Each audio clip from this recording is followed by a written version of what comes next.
আল্লাহু আকবার ওয়ালিল্লাহিল হামদু বিসমিল্লাহির রাহমানির রাহিম।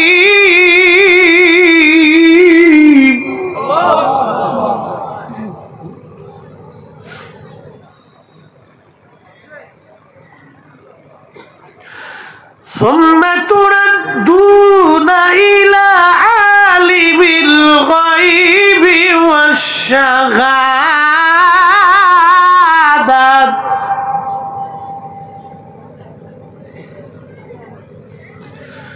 والشهادة فينبئكم بما كنتم تعملون.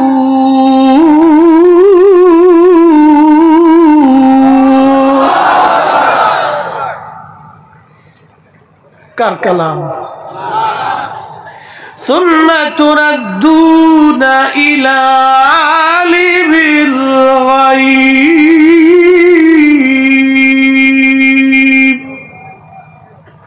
الغيب والشهادة. আল্লাহর কোরআন বলল, হ্যাঁ হাইলাকান্দির মুসলমান, আসামের মুসলমান ভালো করে শুনে যাবেন। কোরআন বলল, তুমি এমন একজন মালিকের কাছে ফিরবা যিনি একমাত্র আল্লাহ, তিনি তোমার প্রকাশ্য জানেন, গোপনেও জানেন। ফায়ুনাব্বিউকুম বিমা কুনতুম তা'মালুন। তুমি যা করো না কেন, সেই দিন আমার রব, আমার আল্লাহ তোমাকে সব কিছু জানাইয়া দিবে, কোনো কিছুই আল্লাহর গোপন রাখবে না।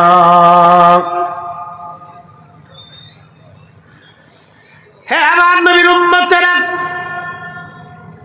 আল্লাহর কোরআন বলল, ওয়া ইন্না আলাইকুম লাহাফিযিন কিরামান কাতিবিন ইয়ালামুনা মা তাফআলুন।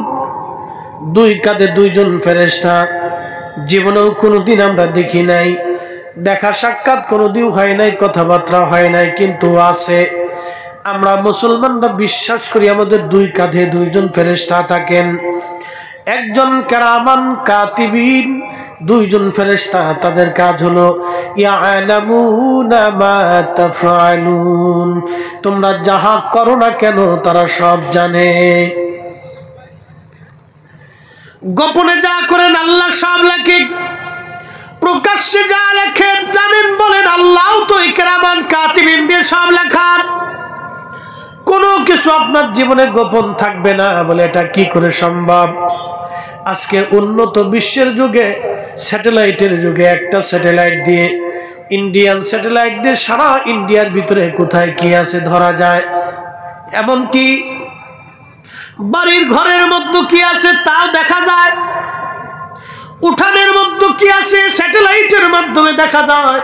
এটা উপগ্রহ, একটা স্যাটেলাইট লক্ষ লক্ষ মাইল দূর। একটা স্যাটেলাইট দিয়ে যদি আপনার ঘরের অংশ দেখা যেতে পারে, তাহলে আপনারা বলেন তো আল্লাহর কাছে কোনো কিছুই গোপন নাই, আল্লাহর কাছে সব কিছুই ওপেন। যতই চেষ্টা করেন পালানোর কোনো রাস্তা নাই, ঠিক কিনা? কোনো রাস্তা নাই। হাইলাকান্দির মুসলমান খুব মনোযোগ দিয়ে, খুবই মনোযোগ দিয়ে কথাগুলি শুনে যাবেন। আমি কোরআন শরীফ থেকে দুটি কথা আপনাদেরকে শোনাবো। তাহলে আমাদের কাজ কি? আমাদের কাজ হলো আল্লাহর কোরআন বলে, ইয়া আইয়ুহাল্লাযীনা আমানুত্তাকুল্লাহা হাক্কা তুকাতিহি ওয়া লা তামুতুন্না ইল্লা ওয়া আনতুম মুসলিমুন। আমাদের কাজ, আল্লাহ বলে, ইমানদার আমি আল্লাহকে ভয় করো। কি করে তুমি ভয় করবে? ভয় করার মতো তুমি ভয় করো, ভয় করার মতো তুমি ভয় করো। ভয় যেইভাবে করলে ভয় হয় সেইভাবে তুমি করো, ভয় করার মতো ভয় করো। হযরত ওমর রাদিয়াল্লাহু আনহু সারা রাত ঘুরে ঘুরে তিনি দেখতেন কে খায় কে খায় না, কে ঘুমায় কে ঘুমায় না। হযরত ওমর বেদুইন এলাকায় চলে গেল। বদু আরবি অঞ্চলে মরুভূমির ভিতরে কিছু বেদুইন থাকে। বদু অত্যন্ত দুর্দর্শ এবং তারা কষ্ট সহিষ্ণু হয়ে থাকে। বদু এই বদু অঞ্চলে তিনি চলে গেলেন রাতের আধার। বদু অঞ্চলে চলে যাওয়ার পরে হযরত ওমর লক্ষ্য করলেন একটা বদুর ঘরের ভিতর থেকে মিট মিট মিট মিট করে আলো জ্বলে।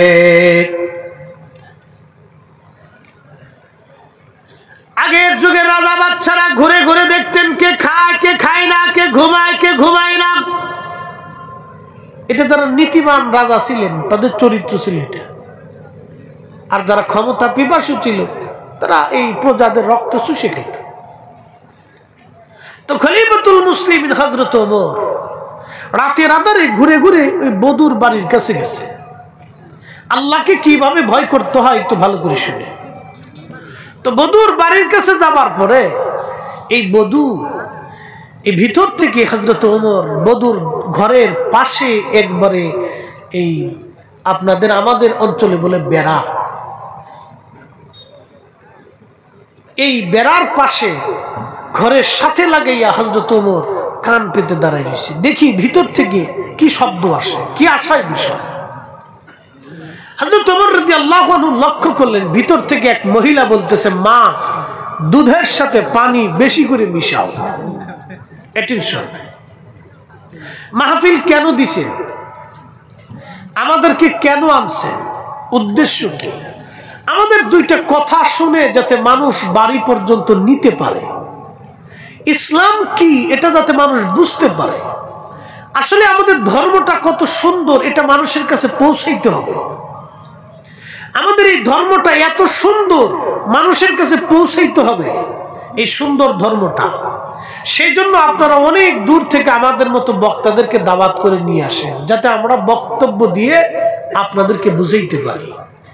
কিন্তু বড় সমস্যা হলো কি জানেন, মানুষ ওয়াজ শুনে কিন্তু বাড়ি পর্যন্ত নেয় না। আমাদের বাংলাদেশে একটা অঞ্চল আছে নাম বরিশাল। এই বরিশালে জোয়ার ভাটার এলাকা। এই বরিশালে এই সন্ধ্যার সময় জোয়ার আসে নদীতে, আবার জোয়ার চলে, বিকেলবেলা জোয়ার চলে যায়, রাত দুপুরে আবার জোয়ার আসে, আবার দিন দুপুরে জোয়ার আসে। জোয়ার ভাটার এলাকা।